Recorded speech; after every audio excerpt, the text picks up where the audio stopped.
Good morning दोस्तों। मैं अखिलेश कुमार स्वागत करता हूं आपका अपने यूट्यूब चैनल एग्जाम पास में। दोस्तों, अगर आपके अच्छे कर्मों पर कोई संदेह करता है तो उसे करने दीजिए, क्योंकि शक हमेशा सोने की शुद्धता पर की जाती है, न कि कोयले की कालिख पर। चलिए दोस्तों, इसी मोटिवेशन के साथ आज के इस वीडियो को शुरू करते हैं। देखते हैं आज का टॉप 10 मोस्ट इंपॉर्टेंट क्वेश्चन क्या है। चलिए दोस्तों, इस वीडियो को शुरू करते हैं। तो दोस्तों, पिछले वीडियो में मैंने आपसे क्वेश्चन किया था कि मालूम कीजिए कि प्यासी भूमि का देश किसे कहा जाता है। प्यासी भूमि का देश किसे कहा जाता है। आई होप कि आपने सर्च किया होगा, उससे जितनी भी जानकारी प्राप्त हो सकती होंगी आप ज़रूर प्राप्त करने की पूरी कोशिश किए होंगे। तो चलिए दोस्तों, इस क्वेश्चन का आंसर देखते हैं ऑप्शन के साथ क्या होता है। ऑप्शन नंबर ए है दोस्तों चीन, ऑप्शन नंबर बी है ऑस्ट्रेलिया, ऑप्शन नंबर सी है बांग्लादेश और ऑप्शन नंबर डी है अफ्रीका। इन चारों ऑप्शन में से बताना है कि प्यासी भूमि का देश किसे कहा जाता है। बहुत छोटा सा प्रश्न है। आई होप कि आपने ज़रूर इस क्वेश्चन का आंसर दिए होंगे। दोस्तों, इसका राइट आंसर जो होगा ऑप्शन नंबर बी होगा ऑस्ट्रेलिया। ऑस्ट्रेलिया को कहा जाता है प्यासी भूमि का देश। ऑस्ट्रेलिया को प्यासी भूमि का देश कहा जाता है। चलिए तो दोस्तों, ये रहा कल का टॉप 10 मोस्ट इंपॉर्टेंट क्वेश्चन का अंतिम प्रश्न का उत्तर। आज देखते हैं आज का टॉप 10 मोस्ट इंपॉर्टेंट क्वेश्चन क्या है। आज का टॉप 10 मोस्ट इंपॉर्टेंट क्वेश्चन में से आज का पहला क्वेश्चन है दोस्तों कि भारतीय भाषाओं में छपने वाला पहला समाचार पत्र कौन सा था। भारतीय भाषाओं में छपने वाला पहला समाचार पत्र कौन सा था।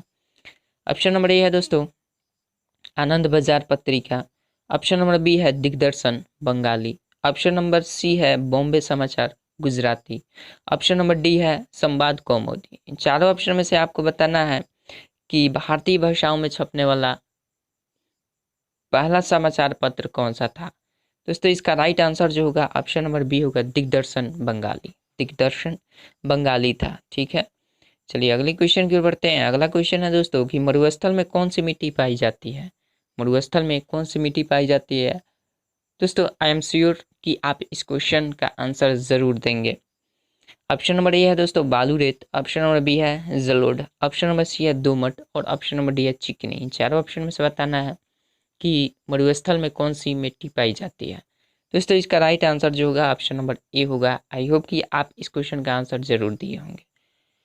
चलिए अगले क्वेश्चन की ओर बढ़ते हैं। अगला क्वेश्चन है दोस्तों पंचायत अधिनियम में सरपंच के पद की न्यूनतम आयु है। पंचायत अधिनियम में सरपंच पद की आयु कितनी होती है। ऑप्शन नंबर ए है दोस्तों 25 वर्ष, ऑप्शन नंबर बी है 21 वर्ष, ऑप्शन नंबर सी है 18 वर्ष और ऑप्शन नंबर डी है 30 वर्ष।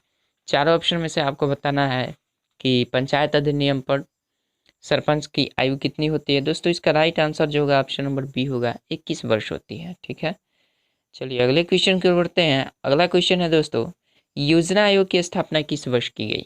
योजना आयोग की स्थापना किस वर्ष की गई। इसके पहले वीडियो में हम लोगों ने जाना था कि योजना आयोग का नाम बदलकर नीति आयोग कब रखा गया था। तो दोस्तों, उसका राइट आंसर था 1 जनवरी 2015 को। लेकिन इसमें पूछ रहा है कि योजना आयोग कब निर्धारित हुई थी या योजना आयोग की स्थापना कब हुई थी।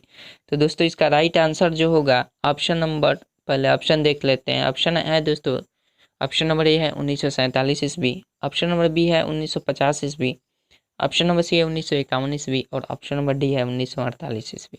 चारों ऑप्शन में से दोस्तों इसका राइट आंसर जो होगा ऑप्शन नंबर बी हो जाएगा। 1950 ईस्वी में योजना आयोग का गठन हुआ था। ठीक है, चलिए अगले क्वेश्चन की ओर बढ़ते हैं। अगला क्वेश्चन है दोस्तों कि प्रसिद्ध वैज्ञानिक थॉमस अल्वा एडिसन निम्न में से किसका आविष्कार किया है।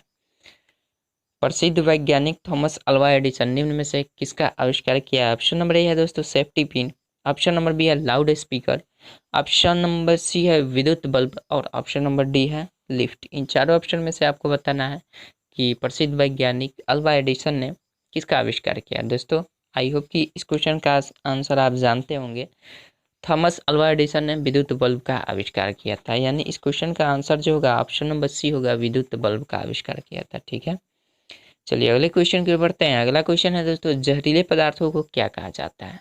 जहरीले पदार्थों को क्या कहा जाता है। ऑप्शन नंबर ए है दोस्तों स्टिमुलेंट्स, ऑप्शन नंबर बी है पैरासाइट्स, ऑप्शन नंबर सी है पैथोजेंस और ऑप्शन नंबर डी है टॉक्सिन। चारों ऑप्शन में से बताना है कि जहरीले पदार्थ को क्या कहा जाता है। हालांकि ये सारे इंग्लिश के वर्ड है। ठीक है, तो इसका राइट आंसर जो होगा ऑप्शन नंबर डी होगा, टॉक्सिन कहा जाता है। ठीक है, जहरीले पदार्थ को क्या कहा जाता है, टॉक्सिन कहा जाता है। दोस्तों अगर आप जानते हैं तो कमेंट बॉक्स में लिखने का पूरा प्रयास कीजिएगा, नहीं जानते हैं तो दोस्तों याद कर लीजिएगा, और ये वीडियो किसी भी तरह आपको अच्छा लगे तो अपने दोस्तों में जरूर शेयर कीजिएगा। चलिए अगले क्वेश्चन की ओर बढ़ते हैं। अगला क्वेश्चन है दोस्तों कि दूरी मापने की सबसे बड़ी इकाई कौन सी है। दूरी मापने की सबसे बड़ी इकाई कौन सी है। ऑप्शन नंबर ए है दोस्तों प्रकाश वर्ष, ऑप्शन नंबर बी है धारा, ऑप्शन नंबर सी है पारसेक, और ऑप्शन नंबर डी है एम्पियर। इन चारों ऑप्शन में से बताना है कि दूरी मापने की सबसे बड़ी इकाई कौन सी है। दोस्तों इसका राइट आंसर जो होगा ऑप्शन नंबर सी होगा, पारसेक है। पारसेक दूरी मापने की सबसे बड़ी इकाई होती है।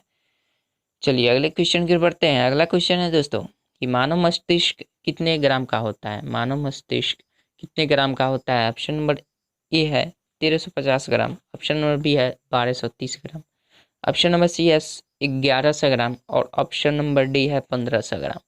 चारों ऑप्शन में से बताना है कि मानव मस्तिष्क का जो वजन होता है कितना होता है। दोस्तों इसका राइट आंसर जो होगा ऑप्शन नंबर ए होगा, 1350 ग्राम होता है। ठीक है, 1350 ग्राम। चलिए अगले क्वेश्चन की ओर बढ़ते हैं। अगला क्वेश्चन है दोस्तों कि भारतीय केंद्र सरकार द्वारा डिजिटल इंडिया कार्यक्रम की घोषणा कब की गई। भारतीय सरकार द्वारा डिजिटल इंडिया कार्यक्रम की घोषणा कब की गई। ऑप्शन नंबर ए है दोस्तों 20 अगस्त 2014, ऑप्शन नंबर बी है 21 अगस्त 2014, ऑप्शन नंबर सी है 22 अगस्त 2014, और ऑप्शन नंबर डी है 23 अगस्त 2014। दोस्तों इन चारों ऑप्शन में से आपको बताना है कि भारत सरकार द्वारा डिजिटल इंडिया की घोषणा कब की गई थी। दोस्तों इसका राइट आंसर जो होगा 21 अगस्त 2014 को की गई थी। ठीक है, चलिए अगले क्वेश्चन की ओर बढ़ते हैं। अगला क्वेश्चन है दोस्तों कि भारत में राष्ट्रपति का मासिक वेतन कितना है। भारत में राष्ट्रपति का मासिक वेतन कितना है। आपके सामने चार ऑप्शन है। ऑप्शन नंबर ए है दोस्तों 4 लाख, ऑप्शन नंबर बी है 5 लाख, ऑप्शन नंबर सी है 3.5 लाख, और ऑप्शन नंबर डी है 2,80,000।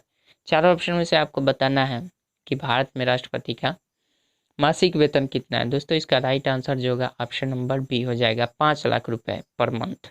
ठीक है, तो दोस्तों ये रहा आज का टॉप 10 मोस्ट इंपॉर्टेंट क्वेश्चन, और फिर मिलेंगे अगले वीडियो में टॉप 10 मोस्ट इंपॉर्टेंट क्वेश्चन के साथ। तब तक के लिए आपसे एक क्वेश्चन करना चाहूँगा कि मालूम कीजिए कि प्रधानमंत्री सुरक्षा बीमा योजना की शुरुआत कब हुई। मालूम कीजिए कि प्रधानमंत्री सुरक्षा बीमा योजना की शुरुआत कब हुई। आई होप कि आप इस क्वेश्चन का आंसर ज़रूर ढूंढेंगे, और इससे जितनी भी जानकारी हो सकती होंगी आप ज़रूर प्राप्त करने की पूरी कोशिश करेंगे। तो चलिए दोस्तों आज की इस वीडियो में बस इतना ही, फिर मिलेंगे अगले वीडियो में टॉप 10 मोस्ट इंपॉर्टेंट क्वेश्चन के साथ। तब तक के लिए जय हिंद, जय भारत।